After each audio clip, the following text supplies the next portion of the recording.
Good evening. This is Crime Classics. I am Thomas Hyland with another true story of crime. Listen. The sound of brace and bit boring into wood. Good wood, mahogany, a hard wood. And since this is 1821 and the tools weren't as finely tempered as they are today, a resisting wood. One needed to really lean into it. Give it muscle. Here's something. Water coming in at last. But how slowly. Just boring holes in the bottom of a ship. That's no way to scuttle it. Here's an axe.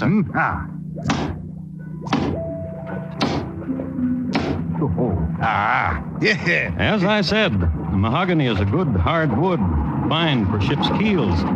Doesn't hold up under an axe, though. Here comes the Atlantic Ocean.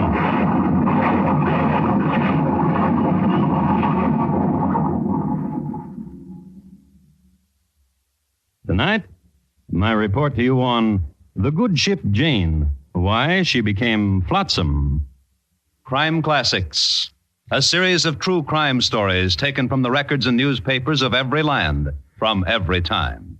Your host each week, Mr. Thomas Hyland, connoisseur of crime, student of violence, and teller of murders. Now, once again, Mr. Thomas Hyland.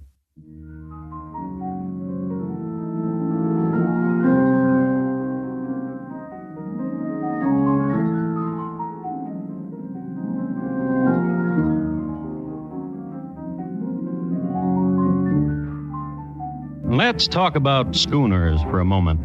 The first one ever built was in Gloucester, Massachusetts, in 1713 by Captain Andrew Robbie Robinson. The schooner is a fore and aft rigged vessel and was much used in fishing in its earliest days. However, it was soon used as an ocean trader, taken as it was into the hearts of ship owners, since it used a smaller crew.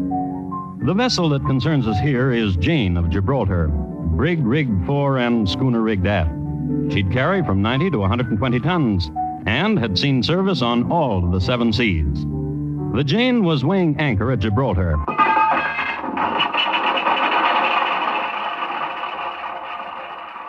On her way to Brazil. Her captain was Thomas Johnson. Her cabin boy, a youth from Malta named Andrew Camelier. And in the captain's cabin, 10 pipes of sweet oil, 120 barrels of beeswax, 14 round jars of fine oil. Boy, Yes, Captain? how old are you, boy? 16, sir. You understand the promise I made to your father, boy? That I would return you a man? Yes, sir. Continue with the manifest, boy. 300 oblong jars of olives, 14 boxes of raisins, 19 bolts of silk. Boy, Yes, sir. your father said you were meek, too long, milk fat, and soft. We'll harden you, boy. Put leather where now there's down on your cheek. Shall I go on with Boy, Yes, sir. soften that blonde hair of yours with sea spray and muscle those thin arms. Boy, Yes, sir. what have you got in your hand? Your watch, sir. I know it's my watch, and I know it was right here on my desk a minute ago. Well, I fidget, sir. So your father told me. Put the watch down. Yes, sir. My father also gave me a book called Tales of the Ocean Never Sea. mind that. Go on with the manifest. That's all except the dollars, sir. Read the manifest, boy. 6 18-gallon casks and one of about 9 and one of about 7 gallons. All filled with Spanish dollars to the number of 38,000. All the above to be delivered to Jose Miguel de Faria, Bahia, Brazil. You watch your P's and Q's, boy. Stop fidgeting! Yes, sir.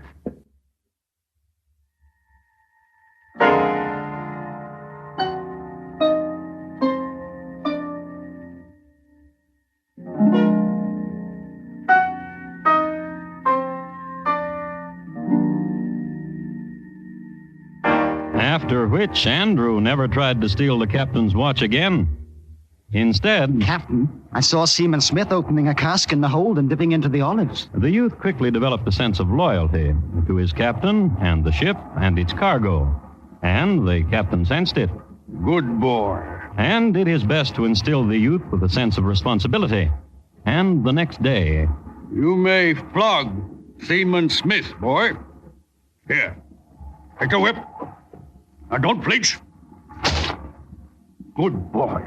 and nearly skinned Seaman Smith alive. A youth 2 weeks at sea and manhood busting through all over. Yet with a streak of gentleness. Mate Hyman, Yeah? I came down here to cruise quarters to see how Seaman Smith feels. I've seen whipping before, lad, but I got to hand it to you. You're a scientific whipper, you are. Isn't that the truth, Frenchie? Oui. Yeah. Oh, Frenchie's seen whipping, too. Oui. You're a one, you know that, lad? Rumply blonde-hair boy like you with cherub face and a whipper like you. I didn't want to do it. Captain ordered me. I'm so sorry, Mr. Smith. Can't hear you, laddie. Well, tell him how sorry I am I had to flog him unconscious. There's a question I'd like to be asking you, lad. Yes, sir? Because the crew's all asking it. How did the captain know in the first place that Smitty there was thieving? You tell, Captain, little pink cheeks. Please, Please what? leave me alone. Snitcher, ain't you, You Pinky? leave me alone, Oh, what? You see this knife, don't you? You see this knife, don't you? Please leave me alone. Look at him, Frenchie. Look at him with the knife. Oui. Funny, ain't it? Well, I'm going to tell you what, laddie. Playing with knives you be, eh? Well, now I'll be playing, too. A sticking game. And you'll be all over the deck in a second. Please. That's you, laddie. Please let me alone. Now, look, laddie, take that knife away from my throat. Then will you let me alone? Oh, well, you was just gaming, laddie. You're a good gamer, you are. Put the knife away from my throat, laddie. It's the laddie. Yes, sir. He's a one, ain't he, Frenchie? Oui.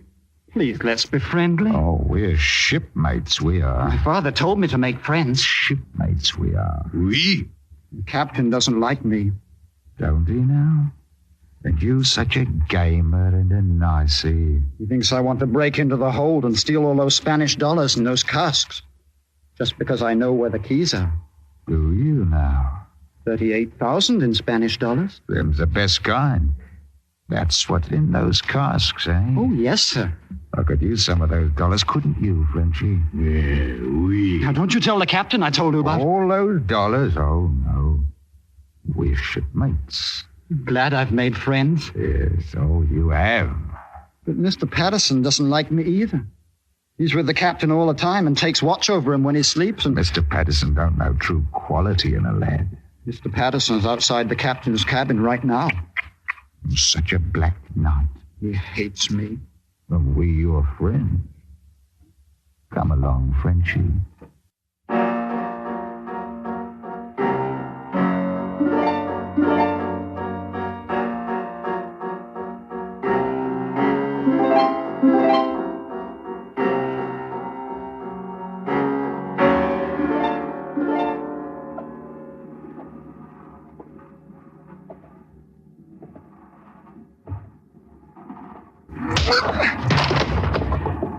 Lad, there's your Mr. Patterson for you.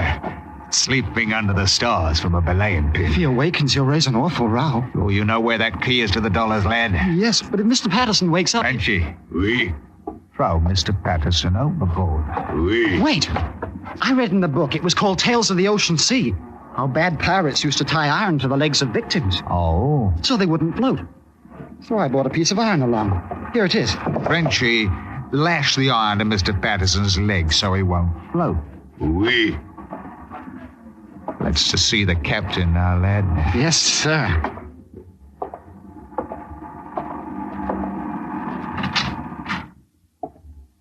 Captain's a very sound sleeper.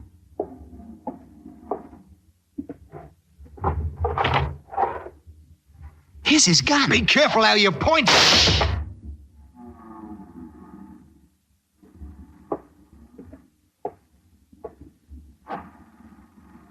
Blimey. Shot the captain right between the eyes. That's what you did, lad. Right between the eyes, I tell you. Deader than a pickled mackerel from Cooper's Coast he is. Blimey. Oh, lad, I know how you feel, lad. accident, weren't it, lad? Yes. Yeah. You go on and weep. It'll do you good.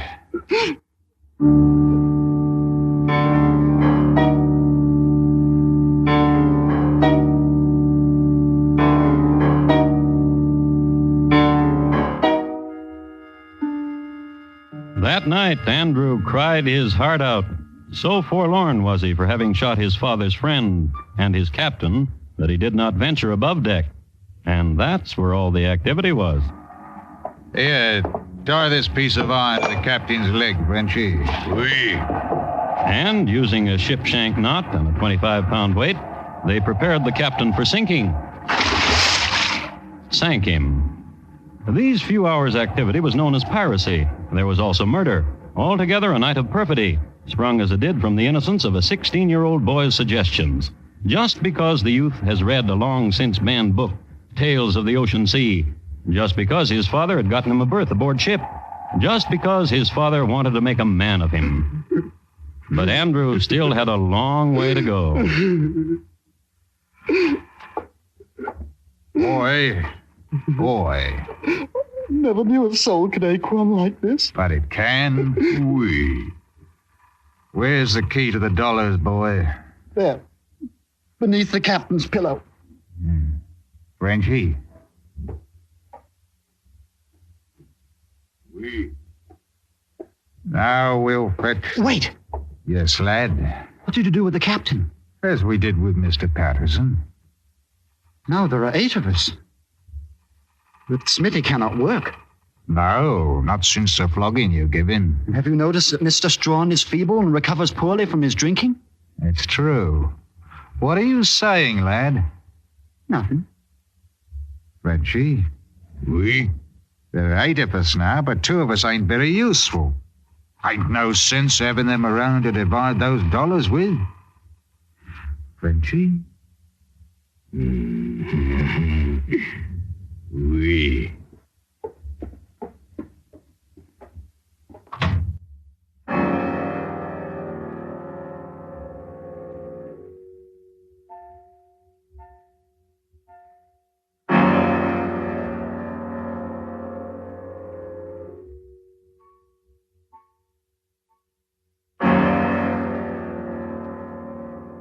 What Mr. Hyman and Frenchy did was unlock that section of the hold where the dollars were kept, remove the casks, and insert 2 of their shipmates, Mr. Smith and Mr. Strawn.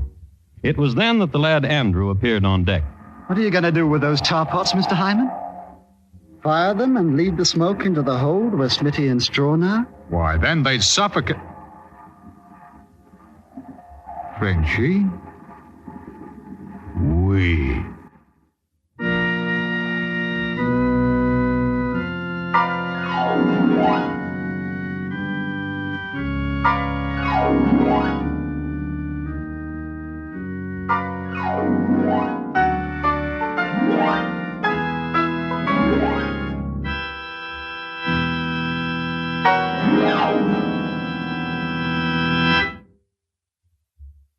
You are listening to Crime Classics and your host, Thomas Hyland. And now, once again, Thomas Hyland and the second act of Crime Classics and his report to you on the good ship Jane, why she became flotsam.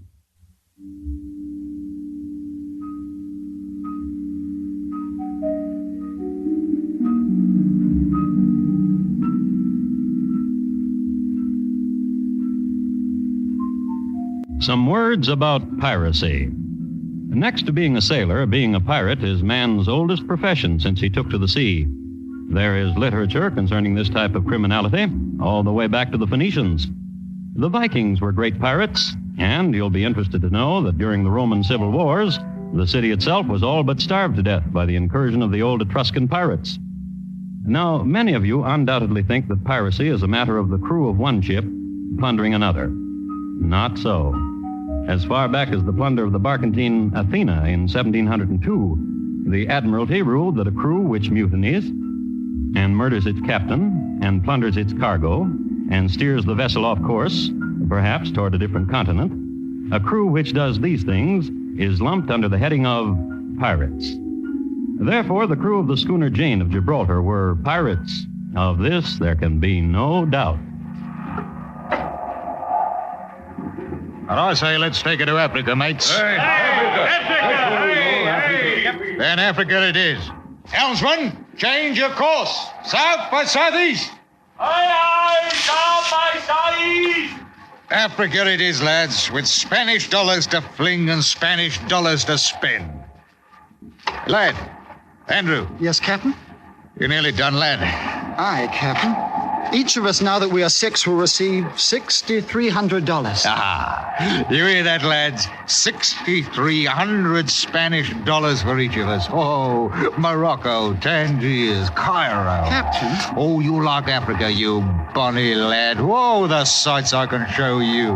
And you, the curly-headed blondie lad you are, you'll have the ladies nippier than Thurston's kitty. Captain. Yes, lad. The African seas are filled with pirates. What are you saying, lad? I've heard. Corsairs from Tripoli and Turks and Saracens. What?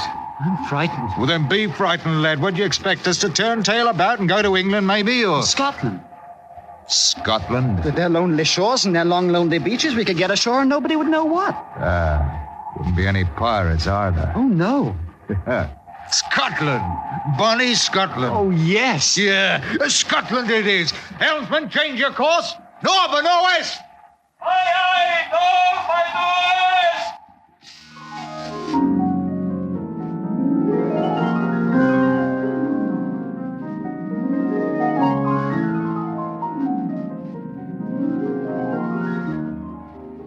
And they sailed in that direction for 17 days. It was a singularly uneventful voyage. In passing other ships, they hoisted the American colors, identified themselves as the Rover, 30 days from New York, bound for Archangel. And Hyman went about clothed in the captain's green greatcoat. The boy Andrew stayed below most of the trip, reading. But one day, when Hyman brought him his breakfast, the boy looked up from his book and he said, When are you going to give orders to scuttle the ship, Captain? Scuttle it, lad. Else there'll be surely someone in Scotland who'll recognize the ship as a Jane and ask of the captain. Scuttle it, I say. Off the Cape of Stornoway. Up the Cape of Stornoway. And 2 nights later, within sight of the Scottish coast at Stornoway, you remember, Hyman began to drill holes in the bottom of the boat. Here's an axe. Yeah. Oh. Yeah. Sir, What is it, you bonny lad? I think you should give orders to man the longboat.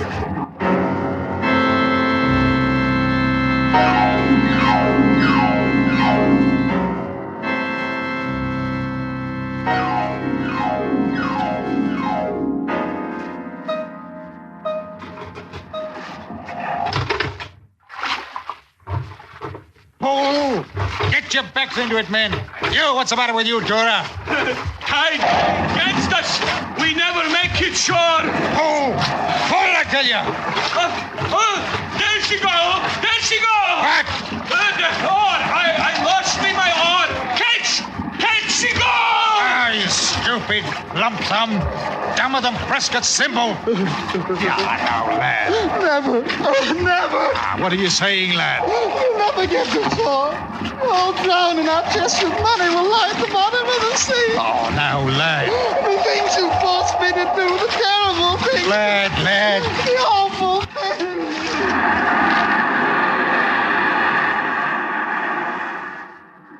Now hear this. What the sea did. It sent a huge and wonderful wave to the scene, and this huge and wonderful wave did this. Lifted high the longboat, the dollars, and the sailors, and on a narrow strand of beach, put them down again. This huge and wonderful wave. Phew, blimey. Hey, ain't this something, Frenchy? Oui. Wave tossing us boat and all right to shore. Lad, Andrew, lad, Yes? we're saved. Yes. Yes, we're saved. We're saved. Give a cheer, lads. We're saved. And it's this bonny lad that's the cause of it all. This lad, this Andrew. This curly, blondling Andrew lad. Oh, lad, 'tis a great and good luck thing to know you. To sail with your likes. Thank you. Thank you, he says. Hey, such a lad you are.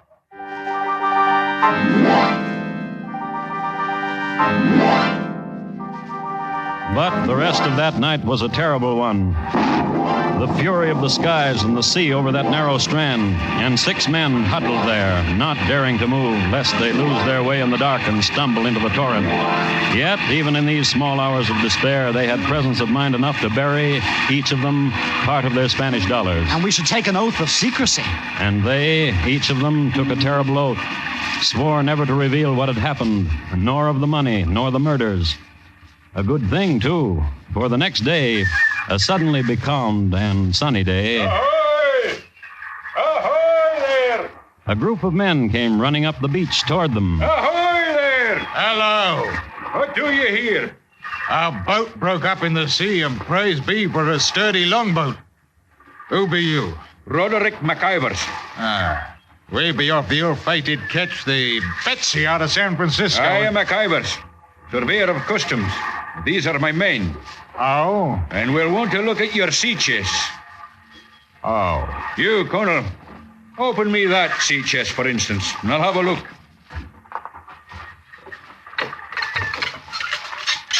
Now we'll see.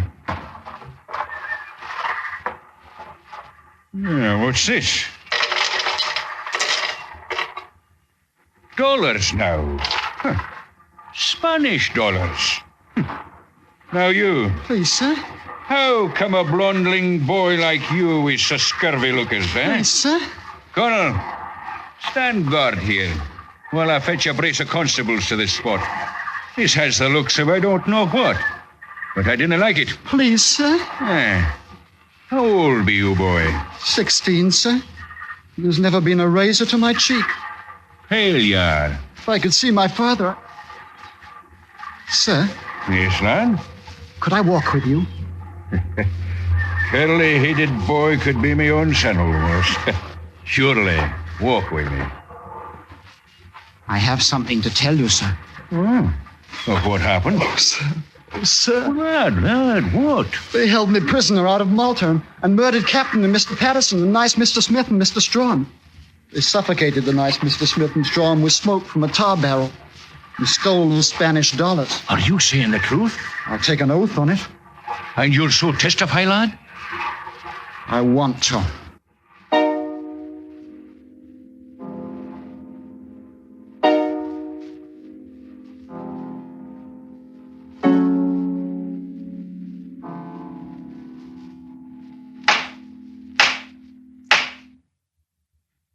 Go on, lad.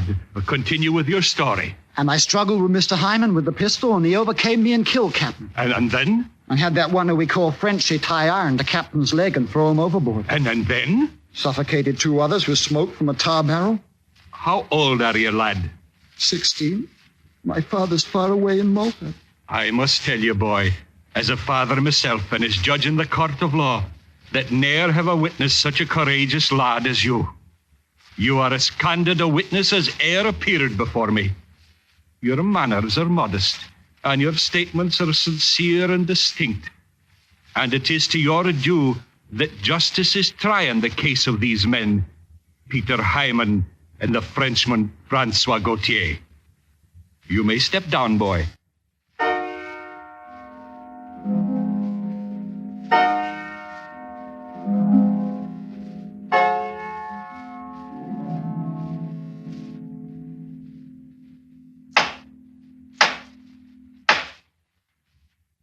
Peter Hyman and Francois Gautier.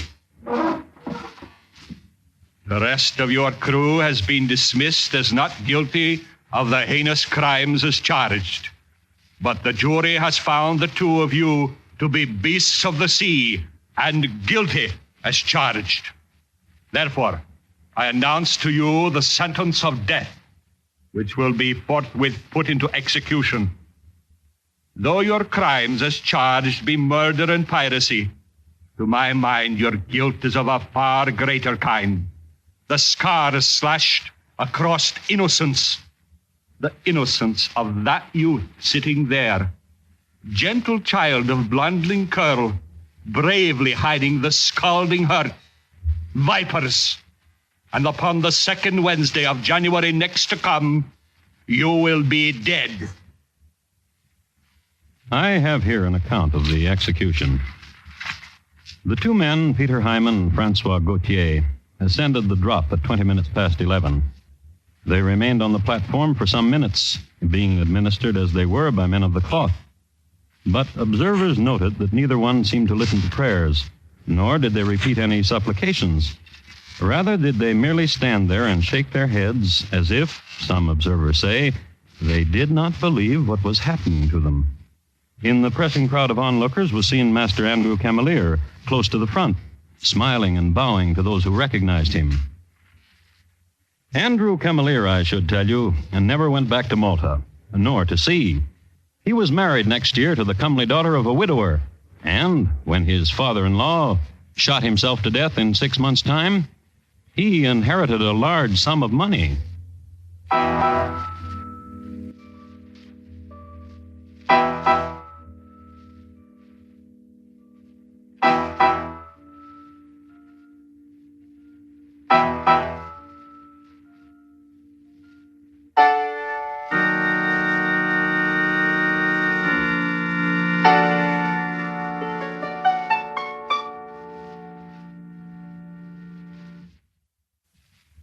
In just a moment, Thomas Hyland will tell you about next week's crime classic. The Good Ship Jane, tonight's crime classic, was adapted from the original court reports and newspaper accounts by Morton Fine and David Friedkin. The music was composed and conducted by Bernard Herrmann, and the program is produced and directed by Elliott Lewis. Thomas Hyland is portrayed on radio by Lou Merrill. In tonight's story, Gary Montgomery was heard as Andrew and Van Wright as Hyman. Featured in the cast were Herb Butterfield, Paul Frees, Steve Roberts, and William Johnstone. Bob Lamont speaking. Now, here again is Thomas Hyland. Next week, Suffolk, England, in the year 1676. We will concern ourselves at that time with a rousing croquet match, a fine old castle at stake, winner take all. It's listed in my files as Roger Nems, how he, though dead, won the game. Thank you. Good night. On the CBS Radio Network.